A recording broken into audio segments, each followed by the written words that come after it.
the music played by the DJ on the radio. The Cokes are in the icebox, popcorn's on the table.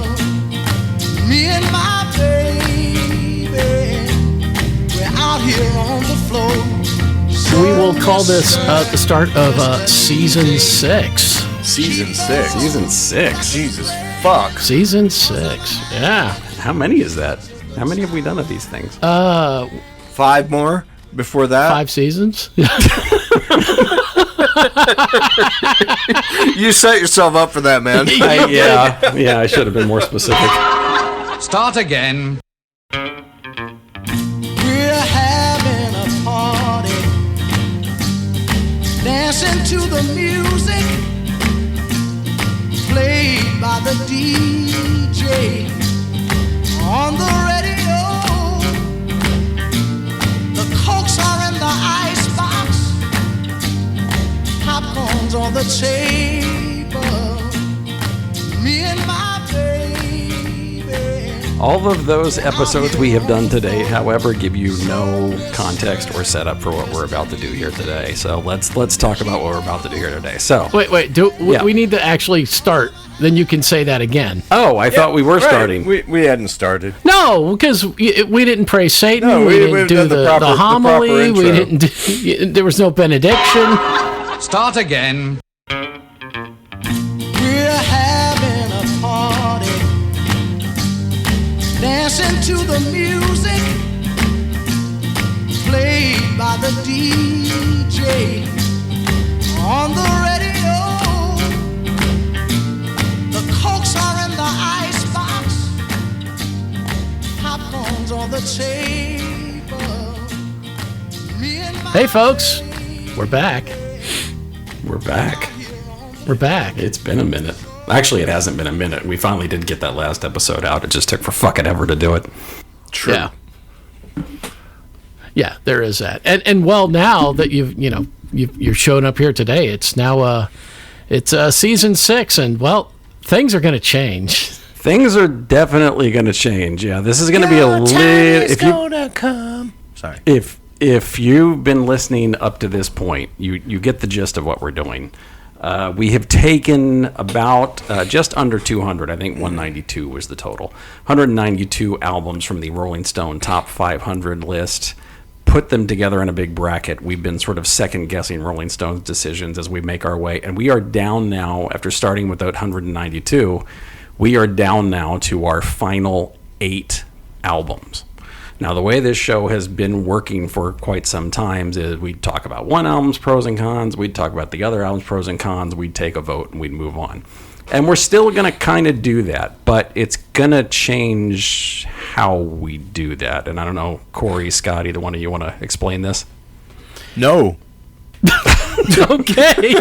Praise Satan, too. Since none of us bothered to introduce ourselves, I'm Scott. We didn't? Did we? No, that's right. No, we You just didn't. said hello. We didn't. Oh. We just started. Damn it. And then you started explaining, and I was like, wow, that was a fucking weird intro. Start again. We're having a party, dancing to the music played by the DJ on the radio. So I'm Scott, praise Satan. Yeah, these other 2 yahoos, I don't know who they are. Sorry about that. Yeah. Okay. So I'm Corey, and what like Dave said, and that the other voice you heard was Dave. So Yes. there you go. Right. Introduced.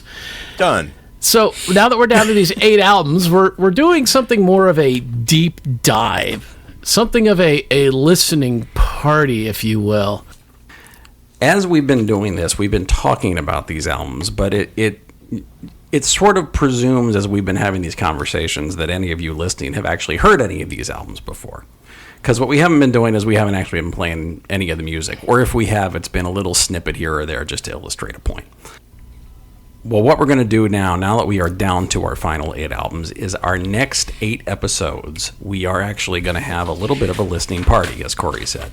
And what that means is we are going to put on the album, and we are all of us The three of us here in the studio, and those of you listening at home or wherever you happen to be, we are all going to listen to the music together, to talk about the music together, because we are who we are. I'm sure we will wander off into various tangents and things that have nothing to do with the album whatsoever, and that's all cool. Because basically, just think about this as like you're just sitting around our house and we're listening to music and chatting. That's basically the gist of this. I'm passing you the bong, things like that. Yes, exactly. Especially for this album. Oh, totally. Yes, and it has been sanitized for your protection. Yeah. Here we go. The bong, not Scott. So, No, I'm not sanitized at all. I don't have my bong up here. Otherwise, I'd bubble it for you. It'd make you feel like you were at home. all right, so let's get started here. Let's jump in. So the first of our 8 final albums, we have the self-titled debut album of the Led Zeppelin. And I don't know if we want to say anything. We're getting the lead out. We want to say anything before we hit play on this, or? Yeah, hit it. Yeah, let's just hit it. We'll just go jump from there. right in Let's here. just dive right in. All right. Just like the album does. All right. Let me go crank up the Victrola here. That's how it starts. It does. It's amazing. It sounds just like Robert that. Plant's burp was very close to mine. Yes. Yeah. It's amazing. Just listen. Totally. Yeah. I will say, Is that a cowbell? yes. Is it really? Dinka dinka dink dink. Yeah, that dinka I thought dinka he was like doing the bit where you like play the hi-hat stand. It sounds like he's inside the bell, going dinka dinka dink. This is one of the things I noticed with this song is like you think Led Zeppelin and Plant and Page are like the two main guys who immediately come to mind. Yeah. You know, folks in that band. But this debut album, one thing I noticed is like it starts off, and long before Jimmy Page comes in and really dives in, Bonham is really what kicks off this band. Yeah. That drum intro is fantastic. Right. Yeah. And that was one of the things, too, because like everybody, all the drummers glom onto this is because at the time, most people thought he was playing with 2 kick drums. Right. And he's doing that with just 1 foot. You know, he's playing those like freaking triplets with his like 1 foot. Yeah, he had this weird. I still don't really know exactly how he did it, but you're right. Like he had this ability to play just 1 kick drum, and it sounded like he had the big double kick drum up there. He was so fast and so precise. Yeah, and he'd gotten the idea from watching Carmine Appice play with Vanilla Fudge, and Bonham just presumed he was doing it with 1 foot, so he went home to learn it. Meanwhile, Carmine had been playing it with 2 bass drums. So, Really? Bonham goes home and figures it out how to do it with 1 foot. Which every other drummer since is like, oh my god, that's like really cool. And you learn to make your right foot even better because of trying to play this song. Oh yeah, I would imagine. I can't imagine, frankly, that like if you're sitting at home, if you're a drummer trying to play along with Led Zeppelin, pretty much any Led Zeppelin song, if you're trying to play along with Bonham, you're going to get better. Oh, Well, absolutely. there's that. You're probably never going to catch up with him, but you're going to get better. Yeah, you're going to get better. The other thing is that this was a John Paul Jones song. That he wrote this one. Well, he's the other guy. Like people that know this band, like I said, Page and Plant are the first 2 things that come to mind. Then if you really know this band, you probably know about Bonham. John Paul Jones was like the secret weapon in the back that like didn't get as much attention, but in addition to being a fantastic bass player, like the dude was just a great composer and arranger and keyboardist. I know he's done a bunch of movie soundtracks, things like that. So he did them Crooked Vultures with Dave Grohl and Josh Homme. All right, so now we're going into track 2. It's called Babe, I'm Gonna Leave You. I love this song. Any guesses as to how many times Robert Plant says babe or baby during this track? I'll guess 52. I'm going to go with 73. All right. Wait, do you know the answer, or you just... There's another one. I do know the answer. Okay. Answer. But Okay, good. I was waiting. I was going to let the audience sort of count along. Oh, okay. Well, they but can't. we're going to be talking. They can't Yes. count. Well, while jabbering we do it. over You can the wait top. till the end. You, You know what? it- Yeah. Cliffhanger. Fine. How many will Yeah, we get at the end? make them wait. Make them Yeah. wait. Make them have to listen to the whole song. Make them take it away. Dave never told us the fucking number. I am unsubscribing to this fucking podcast. I listened to that entire goddamn podcast. They never told me the fucking number. I hate them. Get out your little Annie Orphan decoder, and you can learn this way. If you'd like to have this and other fun facts, follow our partner podcast. Google that shit. Yeah. It's called Google, bitch. This song starts a trend that it's going to show up here. Oh, a long-standing problem of Led Zeppelin's. Yeah, of just, I don't want to call it like thievery. That just seems like too cruel, but it's like a mild shoplifting in a way. This was a song that Joan Baez did, and Jimmy Page heard it and went, well, I could do it my own way, not knowing that it was originally composed by someone named Ann Breeden in the late 50s, and she had played it on a radio show, and then eventually Joan Baez played it, so then... I lumped Joan Baez in there with fucking, who's that seagull bitch, Joni Mitchell. Yeah. Seagull. Oh, I don't put Joan Baez in. Do you put Joan Baez and Joni Mitchell in the same category? Dear God, yes. I kind of like Joan Baez. I can't stand them.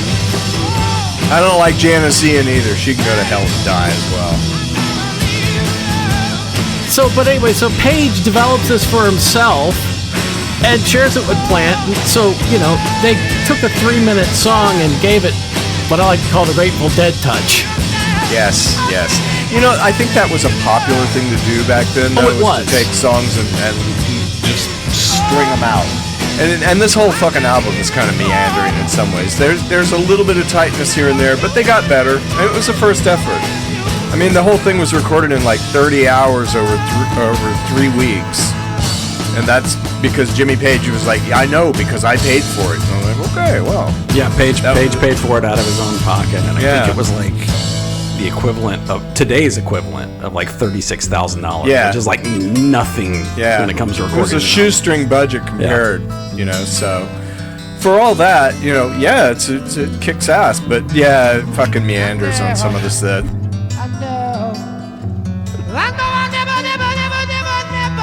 This crap, what the fuck? Dude, what are you doing? Jacking off in there? What the hell? The elongating of songs is something we're going to touch on again later. Oh, Lord. Lord. Well, there was 6 right there. No, but Scott, speaking of the vocal, so Robert Plant actually did an interview in 2017 with The Guardian where he talked about the vocal on this, and he said that he had taken on what he referred to as this tough, manly approach to singing, and then he kind of slowly came around to like trying to be like the tough, badass, uber masculine guy. Really wasn't the best approach. So he said at songs like Babe, I'm Gonna Leave You, quote, I really find my vocals on there horrific now. I really should have just shut the fuck up, is his exact quote. Well, he's not wrong. Yeah, I mean, there's a lot going on in the background that it's like, sometimes you gotta tell the singer, you know what, the rest of the band's doing something cool. Shut up. Yeah. We're not trying to highlight your dumb ass here, Bob. Now wait, in their defense, when you have a lead singer that doesn't play an instrument... Oh, he does though. He plays Robert Plant plays a killer harmonica.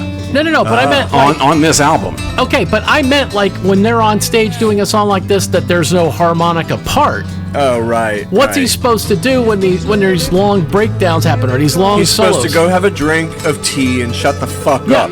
If it's Led Zeppelin in the late 60s, go fuck a 14-year-old groupie and then come back when it's time to sing again. I'm gonna go do some anal backstage while I sniff cocaine off their tits. Yeah, okay, all right. Good times. I mean, essentially, when Eddie Van Halen would have his solo, Sammy Hagar would go under the stage to where they had the groupies ready. Yep. There you go. Get down on it, Billy. That's what you do. So anyway, Corey, we kind of got sidelined. You were talking, so Ann Braden, who is sort of originally wrote this. Yes. Right. She didn't even know that that they had done this song until like 1990. Wow. Yeah. Really? And Wow. since then, she's been given credit and back payments. Oh, good. Good. It's one of those, I think I read the quote somewhere where it was either Plant or Page when they talked about all of their lawsuits. So I was like, well, when you're popular, you that's when people notice, but otherwise you just kind of try to get away with it. Oh, yeah. I mean, so this is, to your point, this is like the beginning of a long trend of Led Zeppelin and Page being accused of stealing other people's music. Yeah. It's not even the last time on this album where this Yeah, happens. I know. No, What were you no. laughing at there, Dave? Oh, I was just looking ahead. So we're getting ready to go into a track number 3 here called "You Shook Me," and I was just referring back to the notes. And Jeez. I see where Scott changed one of my notes. Oh, you did. Oh, yeah. Yeah, I may have gotten into the notes. Okay, so funny thing about "You Shook Me" is about 3 months before Zeppelin released this, Jeff Beck had this on his album Truth. Okay, so he was always supportive of the band and all, and I think it was the probably the manager who was also friends with Jeff Beck plays in the album up front. The early acetate. Not the burn, what do they call it? Pressing of the album. And these cheap pressings, they were so the album could play like 2 or 3 times, and it would no longer be any good because they didn't want it going out into circulation.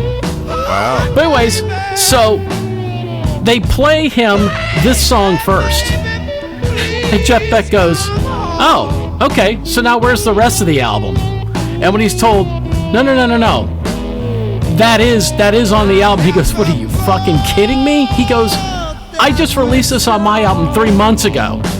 And the manager's like, "Well, it had to have been like a freak accident." But when you say that, there's a few things you need to know. Number one, Page had an advanced copy of Truth, but the manager, Peter Grant, insisted Jimmy never listened to it. Two, even if he didn't listen to the album, Page had seen the Jeff Beck group perform the song many times live. Damn. Number 3, on the album Truth, Page is playing on that album on one of the songs. And finally, okay. I know nothing about it. You lying British cunt. Finally, John Paul Jones played organ fills on the Truth album. Oh, did he really? Wow. Yeah, Wow. but wait, which song? This one, "You Shook Me." Wow. Yeah, So- that's sort of a direct ripoff. I'm sorry. I'm like, Jeff Beck got there before you, and it's like, wait, what? Yeah, well. Yeah. So Jeff Beck's version with Rod Stewart singing is 2.5 minutes, whereas this one's like 6.5. Well, to be fair, having anything with Rod Stewart on it, so yeah. So, I just kind of shudder a little just saying his name. No, I dig a lot of the stuff he did, Small Faces and all that in his earlier career. Sure. Yeah, we tend not to think about Forever Young. Oh, God. Can we not? Yeah. Let's not. Well, there was that one he did with Jeff Beck, People Get Ready. Yeah. It's back in the 80s, God. I hate this fucking song. I'll just be honest. This fucking song is so plodding and meandering. And it's just it is kind of endemic of a ongoing problem with this album, which is in addition, I mean, on top of the plagiarism. Yeah. Which is the a little bit. which is the total tendency of Led Zeppelin in these days. They got tighter later on, but this is the era where they would just get into these extended jams and drag things out way the fuck too long.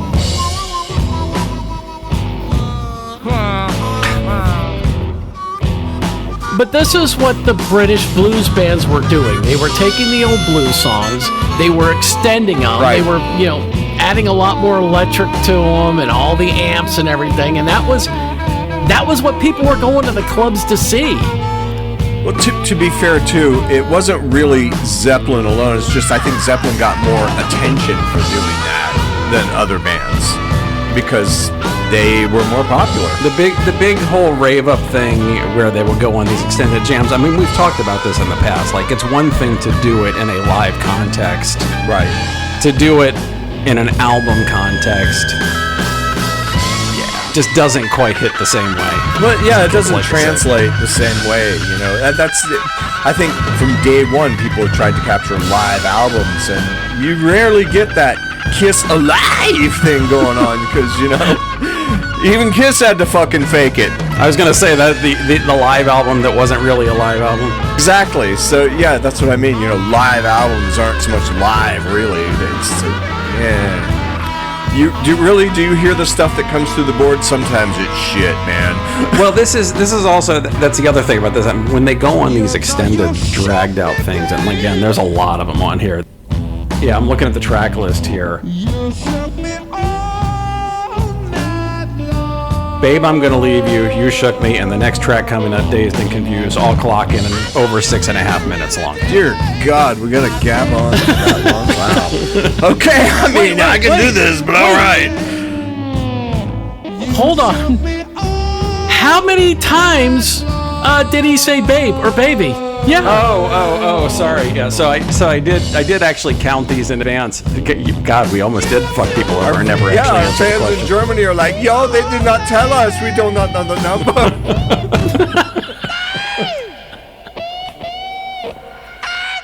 Jesus.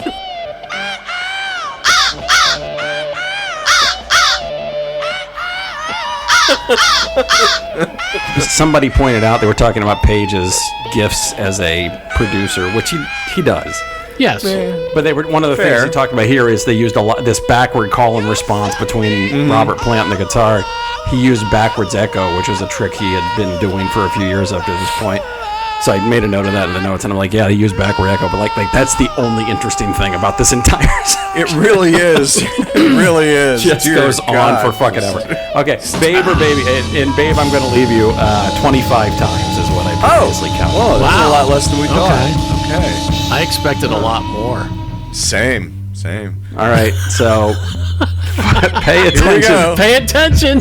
Pay attention. Got a fucking wah-wah pedal. Look out. Because we are going to be talking about this song both while it goes in and after it's over. To be fair, this is one of my favorite songs on the album. I love this song. It's got groove and heaviness all at once. So, That slinky bass line. and yet, again, back to the thievery or the mild shoplifting. Yeah, so I kind of have that. We do need to talk about that. We can talk about that now, or we can talk about that when we wrap this up and we start talking about some of the other versions that are out there. But There are but many. yeah, this is definitely another song where there have been allegations of thievery. Well, this was the Yardbird song, wasn't it? Oh, no. It didn't start there. Yeah. I mean, yes, the Yardbirds did it, but it didn't start there. So it's the song's already been around the block, Oh yeah. so to speak.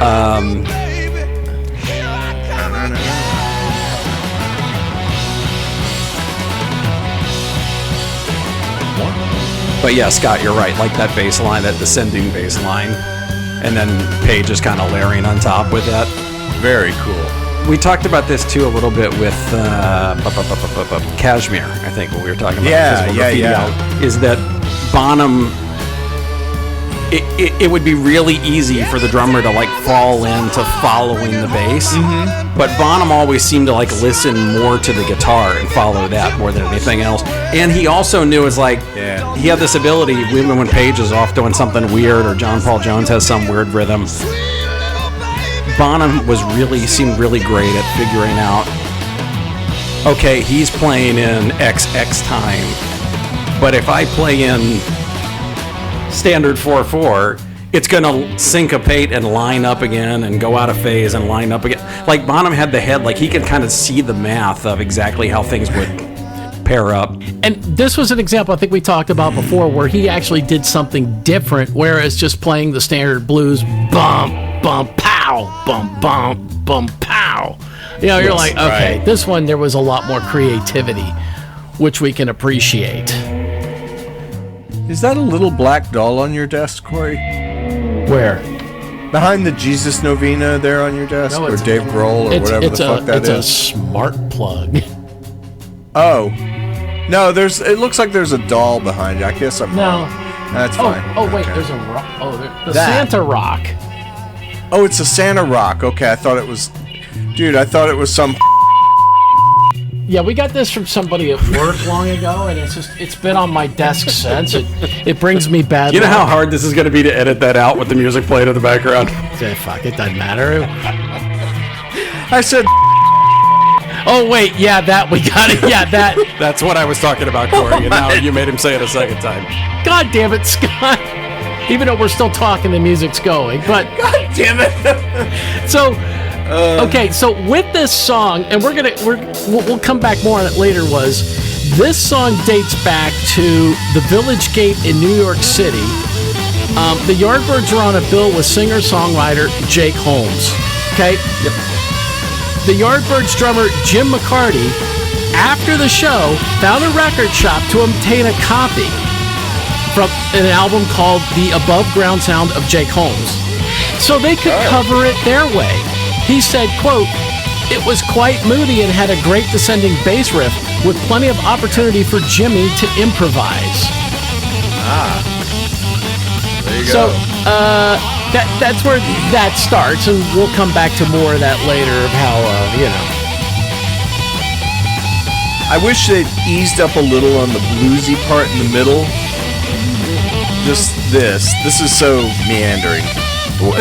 So this is, I was going to make this point earlier, we were talking on the last song about their tendency to go on this album. Yeah. This is one of these tracks that, like, if I'm high as fuck and lying on the floor and staring at the ceiling, this sounds great. Oh, yeah. Sure. But if you're of a certain age and maybe you're not doing that quite as often anymore, and that's okay. I'm stoned right now, and I guarantee you it works. it's a little long if you're sober. Even stoned, this is a little long at 60. So, but that's just me and being an old man. So I felt that the improvement on this was in the evening. Yeah. It's very much like it has a sign of the same kind of vibe and all, but it was... For a second, I thought you were saying it sounds better if you listen to it at night. Oh, yeah, no, absolutely, yeah. Well, maybe it does. You get high, turn down the lights, put it on your lava lamp and just kick back, man. Just throw a nice red scarf over your lamp. Maybe a little sandalwood incense, have a pina colada, Maybe a cosmopolitan even. I'm just saying. You feel it? What cocktail goes best with Led Zeppelin songs? I'm thinking this feels more like a gin type song, honestly. I was gonna say like a Monster. Monster and gin? Wow, that's horrifying.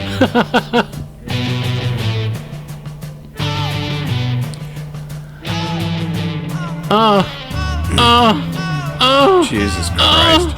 I love the version of this on Song Remains the Same, the live album. That goes on for something like 37 minutes. It's long as fuck, but it's great.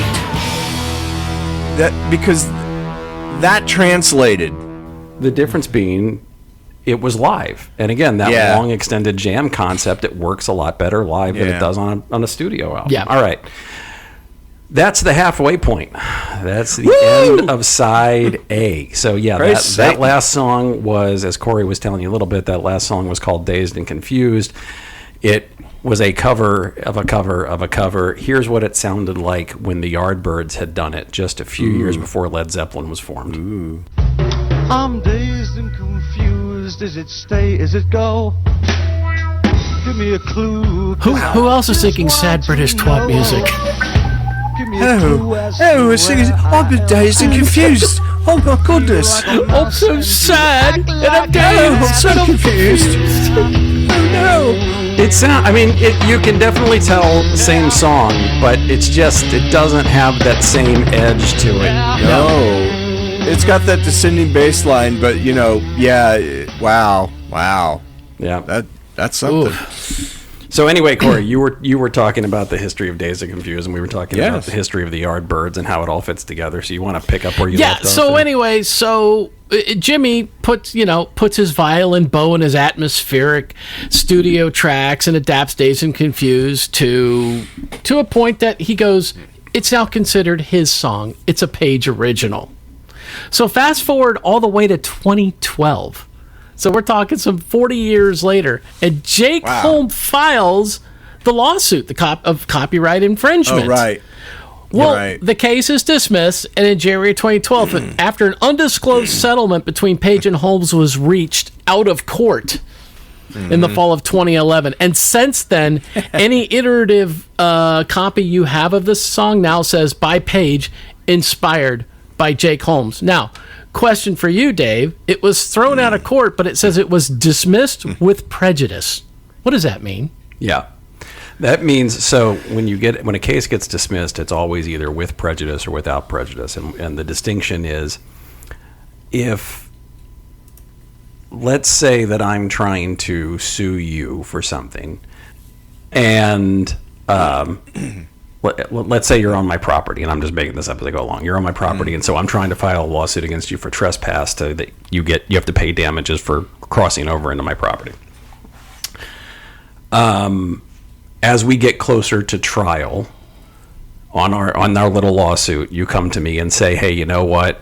I really don't want to incur all these legal fees. I'm sure you don't either. I still think I'm in the right here, but if I pay you half of what you're asking for, can we just call it a day on this?" I say, sure, yeah, we can try that, as long as you promise not to ever cross back into my property again. Fine. And then, so now having settled the matter, we don't need the court case anymore. So I'm going, as the guy who filed the lawsuit, I'm going to voluntarily dismiss it. But because our agreement was contingent on you agreeing never to cross back onto my property again, I'm going to say, look, I'm going to voluntarily dismiss this, but without prejudice, meaning I reserve the right to refile it again later. Oh. Without prejudice. Whereas a dismissal with prejudice means, that's it, this is dismissed, you guys can't ever bring this dispute back to court again because this is dismissed with prejudice, which means this is the end of it. So whatever sum was paid, it was good enough for Jake Holmes to say... Yeah, my guess is Page came up with enough money for Holmes to say, all right, I promise not to file suit against you again. I took your sad British twat to court, and you gave me money. So so the with prejudice, without prejudice thing, it's not particularly interesting point, but that's the distinction. It's kind of interesting. It is. I didn't know that. I mean, yeah. I didn't know it either. So us non-lawyery types. Out of all the questions I was expecting to field this morning, though. So we can't we can't talk about Led Zeppelin without it, but you know what? The history does go back to the Yardbirds. And what's funny is I've said the name for years, and it wasn't until recently I went, Yardbird. I wonder if in Britain they refer to their prison area where the prisoners go outside as the yard, and if that is what it is, a Yardbird. Sure enough, that's what it is.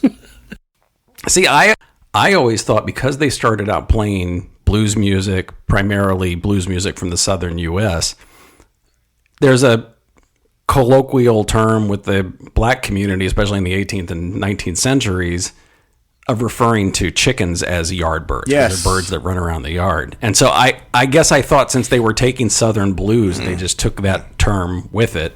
Yeah, I mean, or maybe they were going with both. Who knows? Yeah, it could be. So, I mean, this was a band that was established in 1963.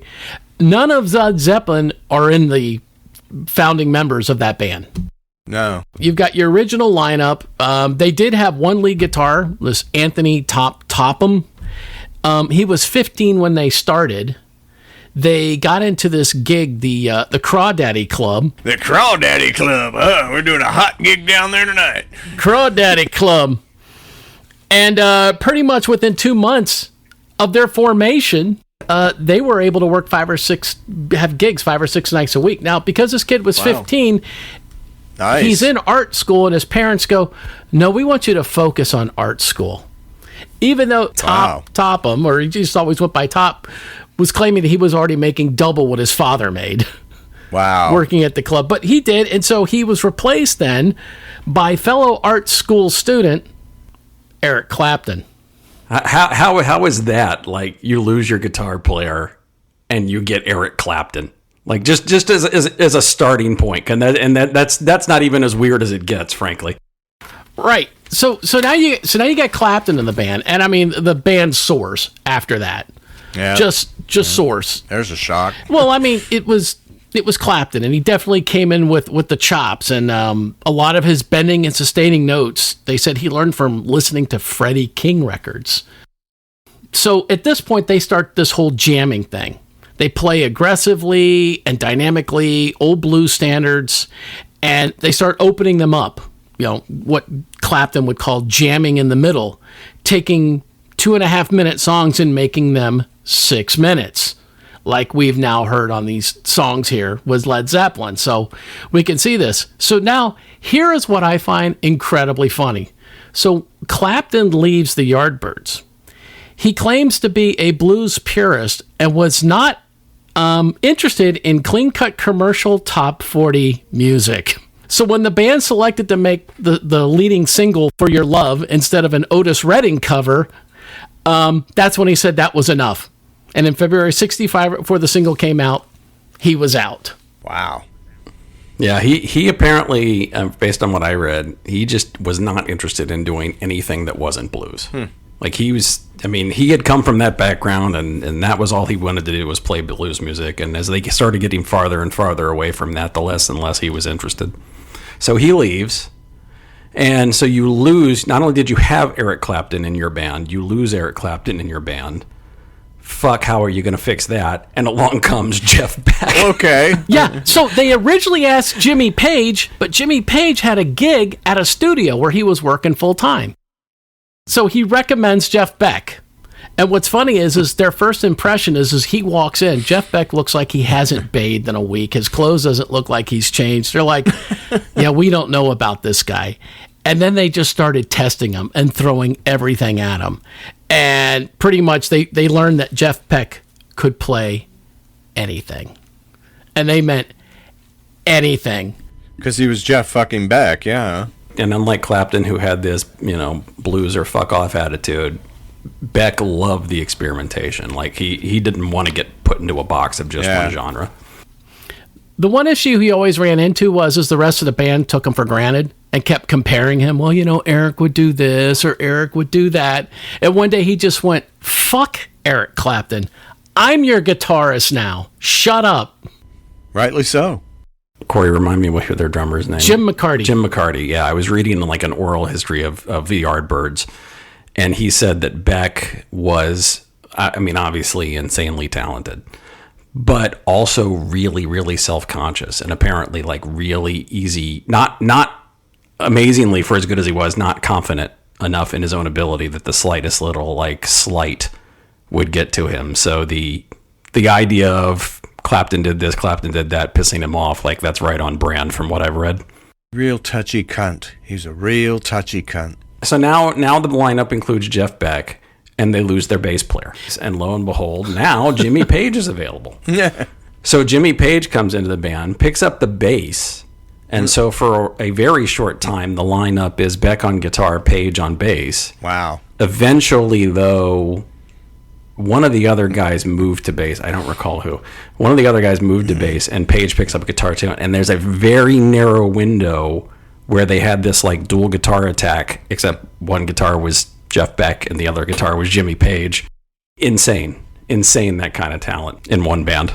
Yeah. It what was funny is Jeff Beck, when he was telling Jimmy Page, he goes, look, our bass player just walked out. He goes, you could pick it up. And they're like, yeah, it's just 2 strings less.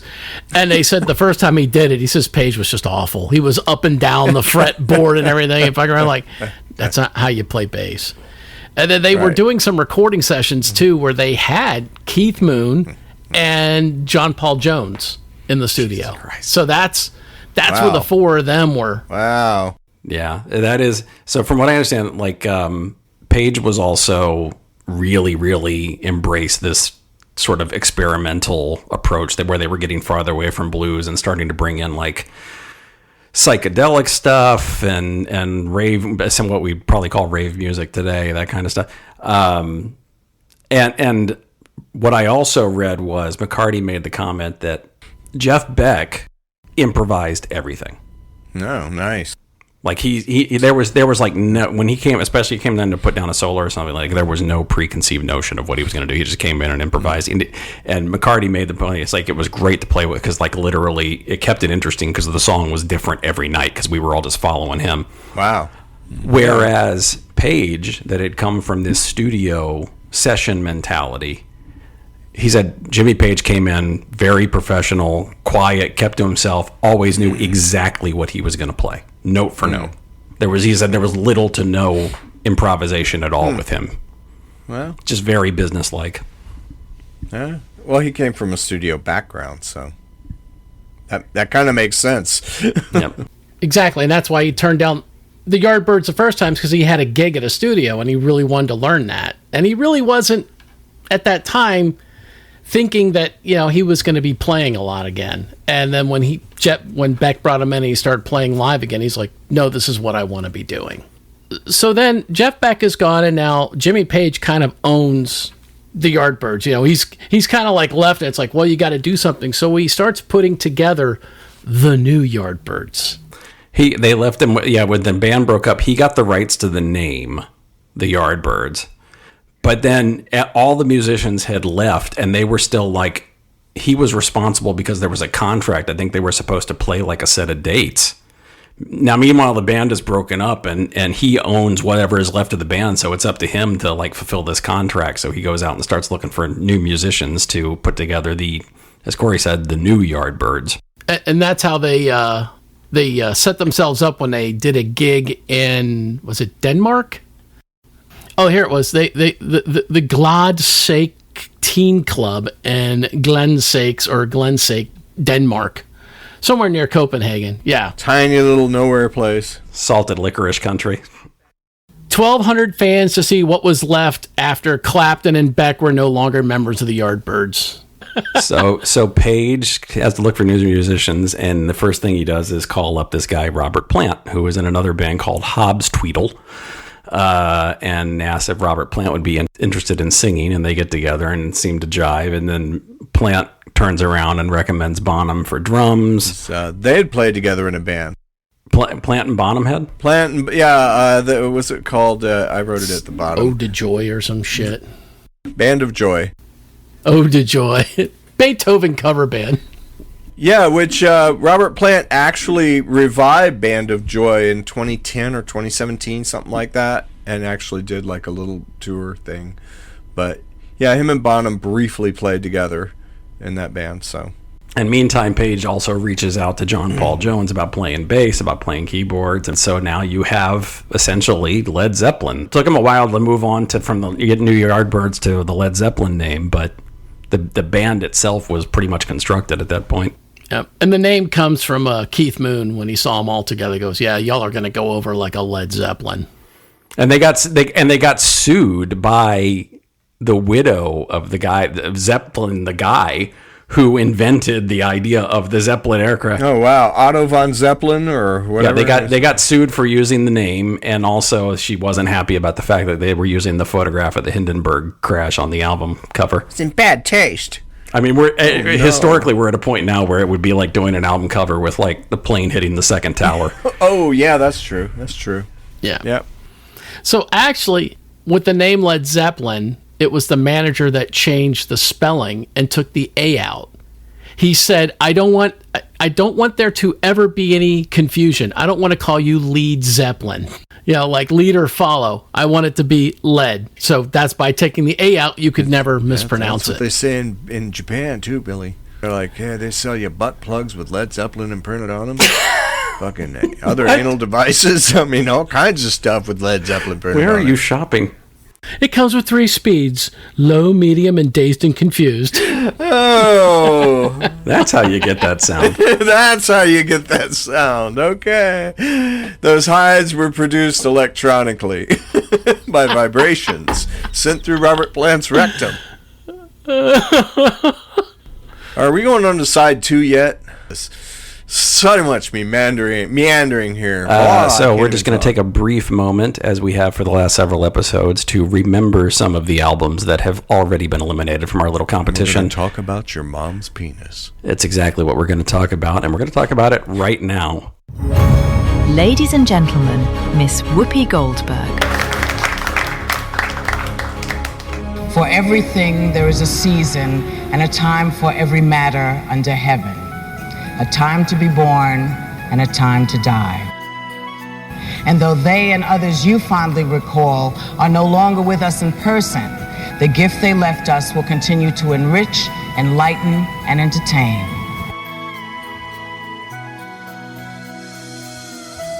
Red by Taylor Swift. Paul's Boutique by the Beastie Boys. What's Going On by Marvin Gaye. The Doors by The Doors. Norman fucking Rockwell by Lana Del Rey. Rid of Me by PJ Harvey.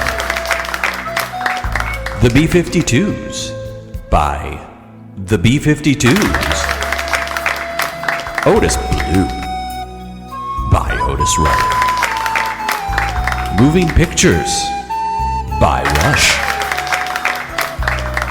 Enter the Wu-Tang. Enter the Wu-Tang by the Wu-Tang Clan. Appetite for Destruction by Guns N' Roses. The Blueprint by Jay-Z. Imagine by John Lennon. And The Ramones by The Ramones. Now it's time for AI-generated commercials no one asked for.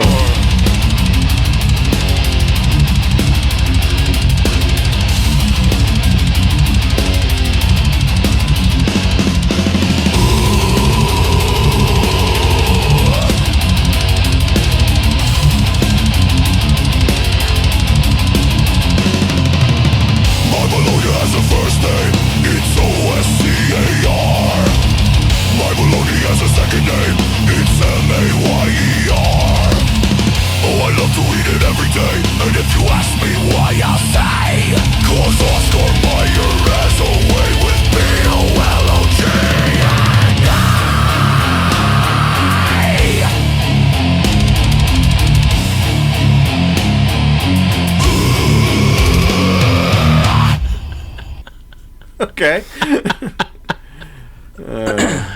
All right, we ready to hit side 2 of this bitch? Yep. Let's do it. Okay, the good news is there are very few songs that go beyond the 5-minute mark here, so a little Thank bit of an God. upside, but we'll start with this one. It's like Act 2. It's supposed to be shorter than Act 1. Yeah. You've had your cigarette. You've had your piss. There you go. Maybe a bump of heroin. Who knows? I mean, I'm not judging. Dearly beloved, we are gathered here today to get through this thing called life. Electric word, life, it means forever, and that's a mighty long time. But I'm here to tell you, there's something else. The afterworld. It feels very Princey, doesn't it? A world of never-ending happiness. You can always see the sun, day, or night. Still going. I don't know how the fuck I remember this. I'm wondering the same thing. Yep. So when you call up that shrink in Beverly Hills, you know the one. Doctor, everything will be all right. Instead of asking him how much your time is left, ask him how much your mind, baby. Because in this life, things are much harder than the afterworld. In this life, you're on your own. Your time. Boys and girls, ladies and gentlemen, your time is going to come. It's going to come. Oh my God. Okay. Oh. Finally. All right. That is quite the organ intro. Yeah, that's what your mom said. Yep, there was the pitch. Thank you. You got it before me, Scott. All the organ jokes here, yep. So interesting that both sides of the album open with John Paul Jones compositions. Yes. Interesting. Good Time, Bad Times, and this one. To be fair, this is actually a pretty good tune. And this is the first time that we hear Jimmy Page playing a pedal steel guitar. Yes. Yes. And I think this is one that they also, they're all doing backing vocals, and this is why they really never did it live. Because Jimmy Page and John just never were comfortable doing vocals live. Oh, is that why they never did this live? Yeah, you don't see Page doing backups. But it was kind of created somewhat kind of anthemic to try to get the audience to, put up their lighters and go back and forth with this. Come on, everybody get your cigarette lighters in there. Those kids, you have to look for those specifically these days, children. And they don't let you bring them into concerts now. It's weird. No, now it's just phone flashlights.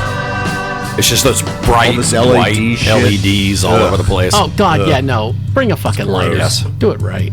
Lighters are cooler, kids. Fire! It's all about the fire. That's what I was going to mention, too, before we go off. The organ opening is very much like a Procol Harum. Whiter shade of pale. Yeah. Yes. Not quite as boring, though. I hated Procol Harum. And does anybody know a Procol Harum song that isn't Whiter Shade of Pale? No. Exactly. No. Exactly. They're a stupid band. So the line, one of these days and it won't be long, you're going to look for me and I'll be gone. That's the opening of a Ray Charles song called I Believe to My Soul. Wow. Okay. There's a lot of similarities in the lyrics between the Ray Charles and this song. So you ripped off a blind black man? That's just rude. So Zeppelin, made up my mind to break you this time. Ray, well, you're going around here with your hand with your head so hard, I think I'm gonna have to use my rod. Wow. So there's a little bit of the breaking, a little bit of the violence. Okay, Zeppelin, lying, cheating, hurting, that's all you seem to do, messing around with every guy in town. Rays, last night you were dreaming and I heard you say, oh Johnny, when you know my name is Ray. So there's a lot of the similar themes going on here, and with the same line that Ray opened his song with. Damn. Okay. I'm like, God damn it, guys. Is there not anything truly original on here? Nothing was sacred, apparently.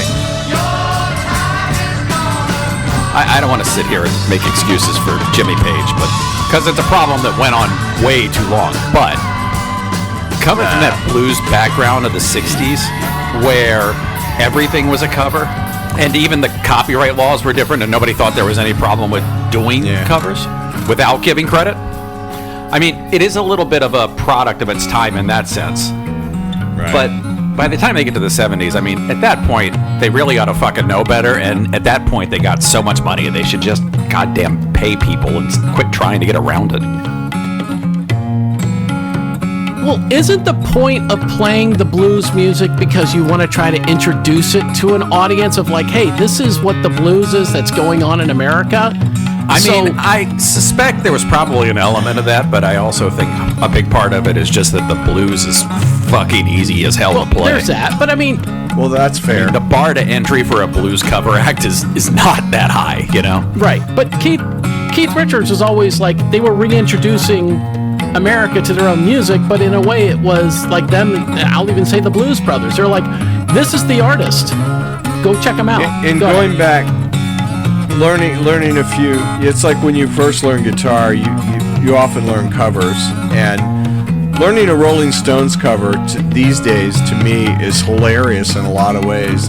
They might have used different tuning, but it was often 2-3 chords tops. I mean, they weren't fucking brilliant. They were just well put together. And by the way, like that's not a criticism. I mean, some of the best songs out there are very simple. Exactly. But I can certainly see Page coming out of that environment and just not thinking anything of it. This is a weird piece where I would have to be really high to enjoy it, and I'm just not. I mean, my peak is already gone, so I don't know. Yeah, you know, it's funny. We're sitting here having this whole conversation about the blues, and this is about as far as from blues as it gets. Right. This is one of those tracks that whenever somebody says, oh, Led Zeppelin, they were just heavy blues, this is one of those tracks that immediately disproves that.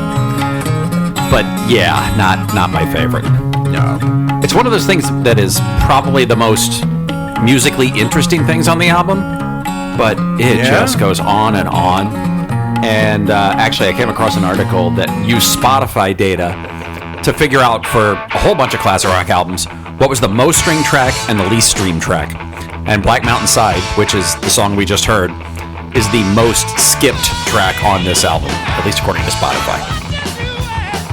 And it was also one that was shoplifted as well, but we don't have to go into that. Just know that it was.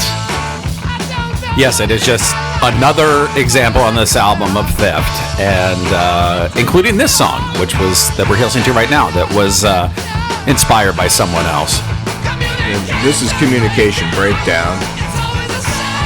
This is actually a good song. This was inspired by another song called Nervous Breakdown by a guy named Eddie Cochran.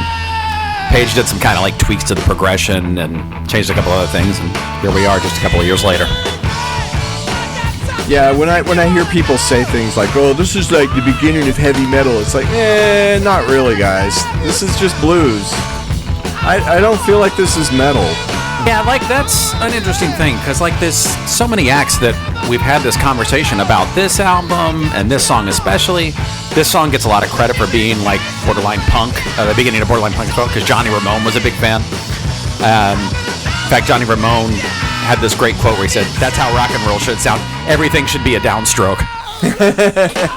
No, I was about to say, but you mentioned the heavy metal, so I picked up from the Zeppelin book. Communication Breakdown foreshadowed the dawn of heavy metal. It's a template for everything that came after in the genre, from Black Sabbath to Iron Maiden to Metallica to Motley Crue. Heavy metal. William Burroughs first used the expression to identify the Junkies in his apocalyptic 1961 novel The Soft Machine. And in 1968, Steppenwolf gave it a musical shout-out in Born to Be Wild. Jimmy Page considered heavy metal an epithet. He hated to be identified with it. While he conceded that Led Zeppelin was basically a hard rock group, he called heavy metal a bastard term.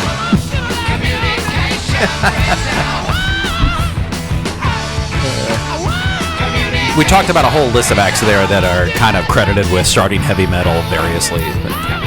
Oh God, they mentioned Black Sabbath, Iron Maiden, Metallica. Okay, so you mentioned Sabbath. That was the point I was going to make. We've talked about this idea before, that the start of heavy metal, this was the start of heavy metal, that was the start of heavy metal. I will say, Communication Breakdown, the song that just ended, the distance from that to Black Sabbath is not very far.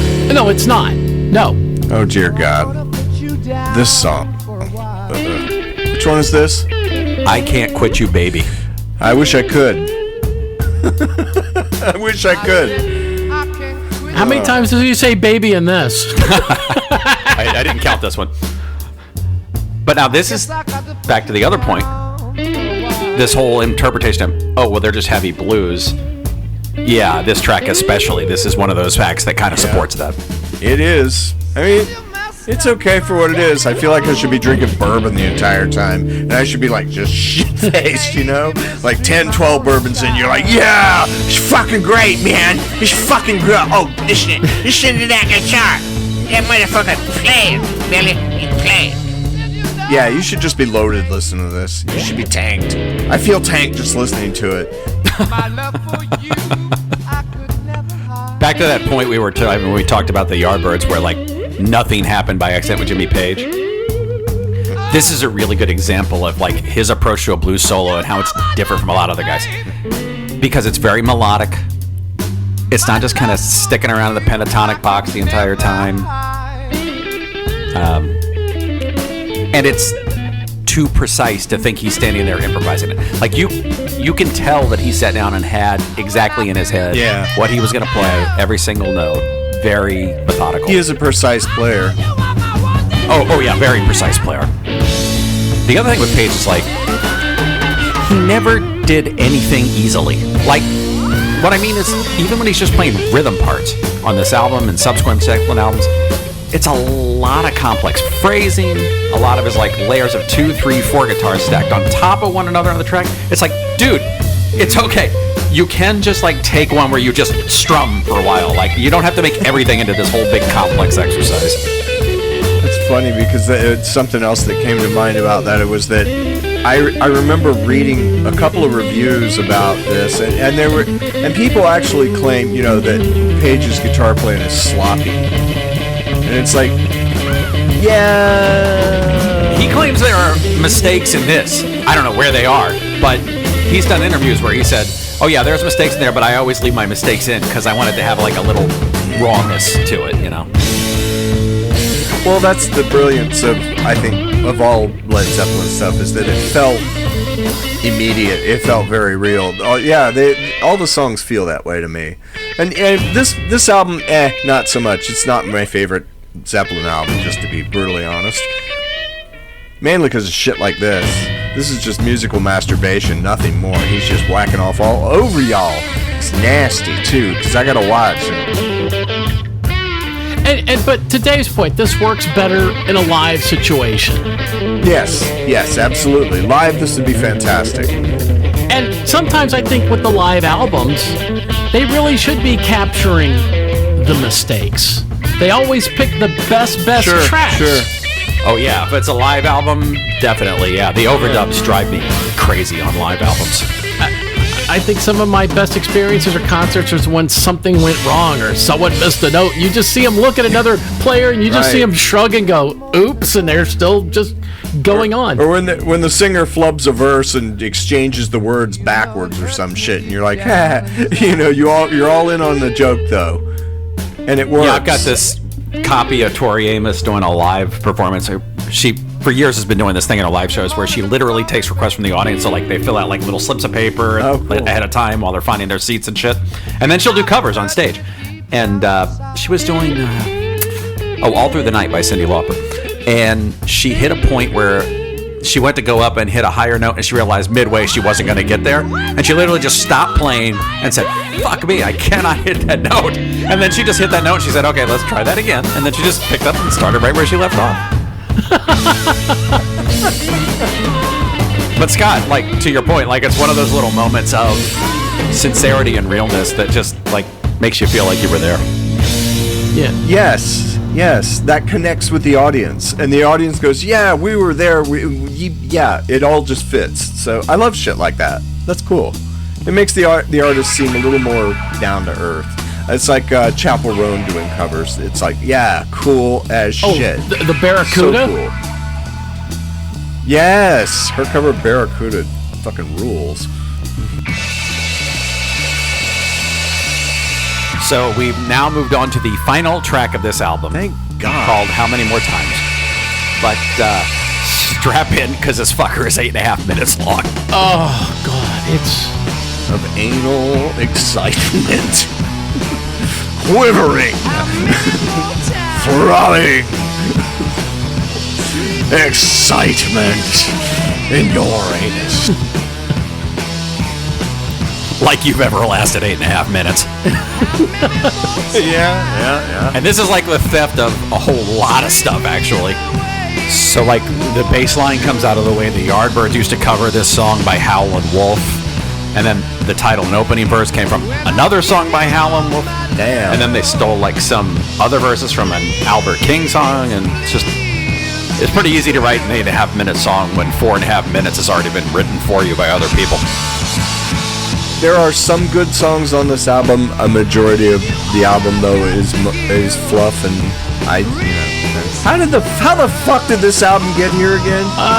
You know what? Right as you were starting to talk about the fluff, I was like, you know, how did... I'm looking it up. I'm wondering how that... But I noticed that you mentioned... We like this? I don't think it's bad. I mean, you know... No, I don't think it's bad at all. But I'm not going to be nice about it. I'm just curious. You know? Who did it beat out? Oh, by the way, I don't think we actually said it when we were talking about Dazed and Confused, but there's a middle part there. Jimmy Page is actually something he became famous for, playing his electric guitar with a violin bow. And it happens again on this track as well. This is the other track example of that. Right. Yeah. Oh, yeah. Yeah, because this track's all over the fucking place. This album beat out Eric B. and Rakim's Paid in Full. Interesting. Boy, that would have been a conversation. Well, it was, and it occurred. You were there. It was. Yeah, I know. I just don't remember it, Corey, okay? Maybe I have to go back and listen to an old episode, which I hate to do. but that's just me, because I don't listen to podcasts. I find it hard to believe that the guy who started this recording with a giant bowl full of weed is having a hard time remembering things. I know, it's just so hard to imagine. Hey, it was not a bowl of weed, it's just a vape pen. That's downstairs. So you have in here that the cut from Jeff Beck's Truth, Beck's Bolero. Beck's Bolero is the one with John Paul Jones and Keith Moon. Oh, that's the song. Thank you. When I saw that, I was like, oh, that's what it was. Keith Moon. Wow. Yeah, I mean, they were the British bands. It seems like they were a very incestuous lot too. Originally, they all swapped around until they found their little niches. Yes, there was this little the 60s in Great Britain music. Yeah. Everyone played with everybody else. I watch a lot of TV shows that are BBC produced, and they make it over here like British crime procedurals, that kind of thing. And one thing that I've said about that is the same thing you just said, basically. It seems like the UK seems to have like 10 actors, and they're in fucking everything. Just the same 10 actors over and over again. Yep. Yeah. Exactly. Well, or you could compare the 80s rock scene in LA. So many of those guys, like all the guys in Guns N' Roses, most of them played with like a bunch of other bands that ended up being big. Right, or they all came from other bands that they were the best of those other 3 or 4 bands, and they came together and, they were creating their own, in a way, super groups. The best talent. Right. I mean, the Seattle rock scene was kind of the same way. Oh, yes, exactly. Yeah, with that whole grunge thing. They were very much close-knit community. Oh, yeah. I mean, to get signed in the 90s, basically all you had to do was produce a Washington State driver's license. Right. I'm from Oregon. Oh, we'll sign you. Okay. Yeah, is this song still going? Yes, it's still going. This song changes tempo more than Band on the Run. Yeah, oh, wow. Yeah, this I just don't see it going forward, guys. Funny you should say that, because 1969, Rolling Stone reviews this for the first time. Now remember, this is on Rolling Stone's top 500 of all time. But at 69, when it first came out, Rolling Stone's review included this quote. The album's most representative cut is How Many More Times. Here, a jazzy introduction gives way to a driving, albeit monotonous, guitar-dominated background for Plant's strained and unconvincing shouting. He may be as foppish as Rod Stewart, but he's nowhere near as exciting. Oh, wow, that's This album was ranked 101. Wow. So, I guess I'll bring up real quick, just because, we got to get to the rest of the song. Glenn Johns, the guy that worked with the Beatles, he's done the Stones, he's done a lot of other albums. Big time producer. Actually, Rick Beato did an interview with him recently. I need to watch it. Anyways, their manager, Peter Grant, got him to come in and said, hey, we need you to produce, do this album. And he goes, fine, I want to be a producer. I'll do the engineering. I'll do everything. So he did, but they didn't have that in writing. So down the road, Jimmy Page goes, no, these were all my ideas. This is everything I brought in. I produce this. I'm the producer. He's not. And yet the drum sound, that was all Glenn Johns. So like when you hear future stuff of Bonham's drum sound, we can all thank Glenn Johns for this. So because he came after him, Jesus, Robert, and he just said, fine, I'll never work with you all again. If you go to the cover of Led Zeppelin 2, there is a picture of, there's a reproduction of a World War I fighting plane, fighter pilots and all that. One of them is a woman. It is the actress Glynis Johns. And that was a little stab at Glenn Johns. Yeah, and that's why she's on there, because it's like the manager's on there. I think the tour manager, somebody else is, all associated with the band or in that picture with them, and they put her in there. That is funny. Yeah. Oh, those British lads, they're just so bloody funny. Hope they get a big bowl of meth after they finish this song. Good God. So the rule of thumb was, if you were doing business with Jimmy Page or Peter Grant, get it in writing. Still going. It's like the Energizer Bunny in your mom's drawer. Still going. Jesus Christ. Your mom's a Tonka toy whore. Big rock ending.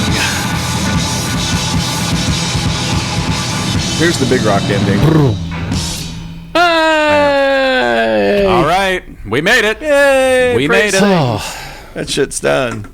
Woo. Wow. Hope you've enjoyed sitting this and chatting. Are we gonna make a judgment on this, or?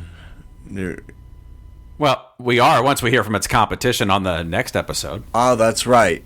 That's right. So on our next episode, we'll get the album that it's going to compete against, which is Pink Floyd's Dark Side of the Moon. All right, cool. I look forward to that, actually. If you enjoyed us ruining this album by talking all over it, join us next time to hear us ruin Dark Side of the Moon by talking all over it. We will ruin Dark Side for you. Roger Waters already ruined it once by talking all over it, so what the hell are we going to do, Oh, that fucking remix. Yeah, it can't. Yeah, we can't possibly be any worse than the Roger Waters. That guy. Yeah, talking over Dark Side is still going to be better than the remix. Yeah. Oh, no shit, right? God. Oh, what a mess. What a hot fucking mess that was. So next time we'll listen to Dark Side, and then we'll take a vote, and then we'll move on and go on to the next round. That's going to be the format for the next 7 episodes. I mean, see, you guys were worried. We didn't have a problem talking over that entire time. Oh, yeah, it was easy. I'm surprised. Well, we'll see. Thank you for joining us. We'll see you next time. We'll see you, wait for it, on the Dark Side of the Moon. Sorry. Oh, please. I'll see myself out. Push the button, Frank. Push the button, Frank.